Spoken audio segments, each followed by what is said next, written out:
আমার জীবনটাই বাস। ডিসপ্লে চলে গেছে কয়দিন আগে নতুন জামাইকে সারপ্রাইজ দিতে চলে আসছি, আর মাকে রেখে চলে আসার কষ্টটা তো অনেক বেশি, সেটা তো আপনারা জানেনই। আসসালামু আলাইকুম সবাই। জামাইকে সারপ্রাইজ দিতে বের হয়ে একটার পর একটা প্রবলেমে আমি পড়তেছি, আর কি কি প্রবলেমে পড়ছি সব কিছু থাকবে এই ভিডিওতে। কাউকে না জানাই হচ্ছে আমি বাসা থেকে বের হয়েছি, মানে হাজব্যান্ডের বাসার কাউকেই জানাইনি, আমার হাজব্যান্ডও জানে না, জাস্ট আমার ফ্যামিলি জানে যে আমি আমার হাজব্যান্ডকে সারপ্রাইজ দিতে যাব। তো আমি হচ্ছে, আমার বাস ছিল রাত 12টায়, বাস আস্তে আস্তে রাত 1টা বাজছে, দেন আমি বাসা থেকে বের হয়ে গেছি, আম্মু আমাকে নিচে দিয়ে গেছে। তো আস্তে আস্তে দেখতেছিলাম গরুর বাজার দেখতে অনেক ভালো লাগে, আর যাইতে তো আরও ভালো লাগে। দেন আমি কাউন্টারে এসে বরের মতোই হচ্ছে ওয়েট করতেছিলাম। বাস আসার কোনো নাম নাই, মানে সিরিয়াসলি আপনি যেই বাসে যাবেন ওই বাস সারা দুনিয়ার সব বাসই আসবে, এটা আমি আগের ভিডিওতে বলছি। মাঝরাতে উঠছে পুলিশ বাসে, কেন হচ্ছে উনি আমাদের বাস ড্রাইভার হচ্ছে রং ওয়েতে আসছে। তারপরে লাগছে আমাদের বাসের যে হেল্পার ছিল এত বেয়াদব, ওর হচ্ছে বিহেভিয়ার অনেক খারাপ ছিল, প্যাসেঞ্জারের সাথে লাগছে ঝগড়া। তো সব কিছু আমি খুব মানে একা একটা ট্রাভেল করতেছিলাম, আমার ভয়ও লাগতেছিল যে আমি আমার হাজব্যান্ডকেও জানাই নাই, ভাবতেছিলাম যে যদি কিছু হয় তা কিভাবে কি সামলাবো।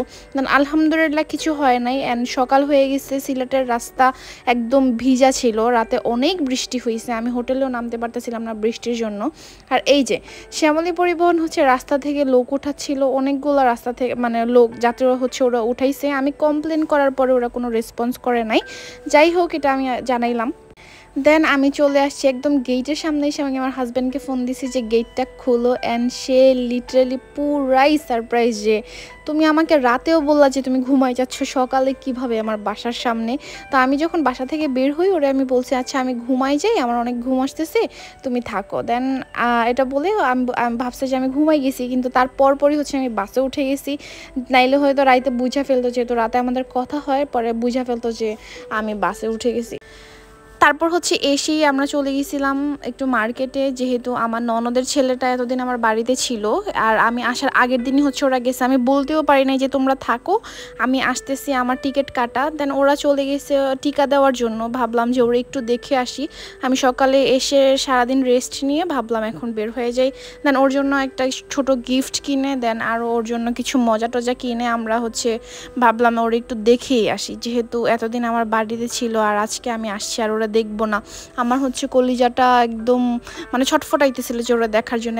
এই যে ফাইনালি হচ্ছে আমার বাচ্চাটা, ও মানে এত মাশাল্লাহ এত হ্যাপি থাকে, হচ্ছে কেউ ওর ওপর নজর দিয়ে না, সবাই যেই ওর ভিডিওটা দেখেন মাশাল্লাহ বললেন। আর এই যে পোজ দিতেছে আমার বাবাটা ভিডিও দেখে। দেন এই যে আমার ননদ দেখেন এত কামচোর, রেস্টুরেন্ট থেকে খাবার আনছে ওকে, সে হচ্ছে উপর থেকে যে খাবারের ট্যাগটা সেইটাও ছুটায় নাই, অ্যান্ড আয়না বলতেছে দেখো আমি তোমাদের জন্য এত কষ্ট করে খাবারগুলো আনছি তোমরা খাও। কষ্ট বলতে সে এগুলো ঢেলে জাস্ট ফ্রিজে দিছে, আর নুডলসটা হচ্ছে তার ভাই যেভাবে খায় সিদ্ধ করে এনে দিছে, এটা তার জন্য অনেক কষ্ট হয়ে গেছে। যাই হোক মেয়েটা নতুন নতুন সংসার করতেছে, অলসো বাচ্চাও আছে, এইটাই অনেক, এটা আমি জাস্ট মজা করে দিছি ভিডিওতে। আর এই যে আমার বাবাটা, যেটা হচ্ছে আমি যে ড্রেসটা নিয়ে গেছি ওই ড্রেসটা হচ্ছে পরে ওকে ভিডিও করতে দিছে, কিন্তু ওর তো কান্না শুরু, কান্না কাকে বলে।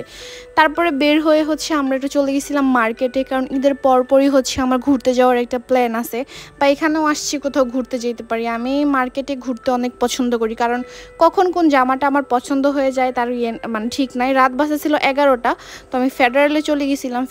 সিলেটের ফেডারেলে হচ্ছে জিন্দাবাজার কিছু এক্সপোর্ট কালেকশন আছে, এক্সপোর্টে কিছু দোকান আছে যেগুলো আমার ঘুরতে খুবই ভালো লাগে।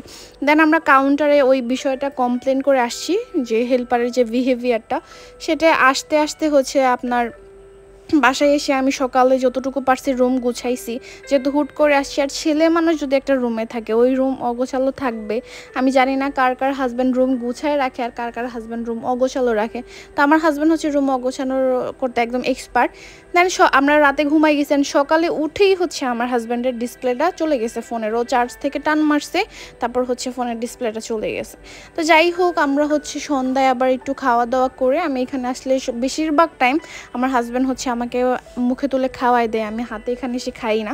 তারপর আমরা বের হয়ে গেছিলাম, আমার যেহেতু ডিসপ্লেটা চলে গেছে, এটা চেঞ্জ এই যে কিছুদিন আগে 2 মাস আগে এই ডিসপ্লেটাই আবার চেঞ্জ করছে। তো ভাবলাম যে এটার ডিসপ্লেটা চেঞ্জ করি, দেন হচ্ছে ঈদের পর একটা ফোন যদি আল্লাহ তৌফিক দিয়ে কিনবো না। তা আগে হচ্ছে এই ডিসপ্লেটা চেঞ্জ করতে দিয়ে গেছি আমাদের পরিচিত একটা দোকানে। দেন আমার প্রচুর বেলপুরি খাইতে ইচ্ছা করতেছিল, তার আগে আমি বাদাম খাইছিলাম, ওটা ক্লিপ যদিও নেই নাই।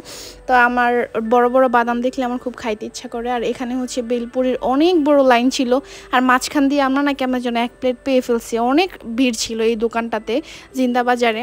তো আমি ভাবলাম যেহেতু আমার প্রচুর খাইতে ইচ্ছা করতেছে আমি একটু খাই। একটু ঝাল ছিল, নাগা বেলপুরি বলতে যে অনেকটা ঝাল হবে তেমন ঝাল ছিল না, যেহেতু আমি ঝাল খেতে পারি, কিন্তু আমার হাজব্যান্ড একবারেই ঝাল খেতে পারে না, ওর কাছে এটাই অনেক ঝাল ছিল। যাই হোক, বেলপুরিটা অনেক মজার ছিল। তারপরে হচ্ছে দেখেন রাস্তায় ছিল প্রচুর জ্যাম। রাত তখন কয়টা বাজে ছিল? 10টা বাজে হচ্ছে জ্যাম ছিল। কুরবানি দিকে এই শপিং করে ভাই। দেন এই যে আমাদের বাড়ির পাশে একটা রেল লাইন আছে, আমরাও আসছি আর ট্রেনটা আসছিল। আমার এত ভালো লাগে ট্রেন দেখতে। তারপর হচ্ছে আমরা রাতে আমাদের মুভি প্ল্যানিং ছিল। আগের দিন রাত থেকেই আমার ভাসুরের মেয়ে হচ্ছে চিপস বানাই দিচ্ছে, আর আমরা চিপস খেতে খেতে সারা রাত মুভি দেখছি।